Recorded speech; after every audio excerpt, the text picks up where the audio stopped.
அது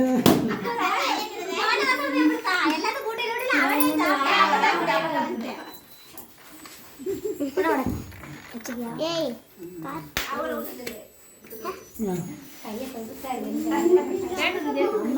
என்னம்மா ஊதுங்க பெரிய பீஸா வெட்டி அவன் கையில கொடு இல்லாம வெட்டி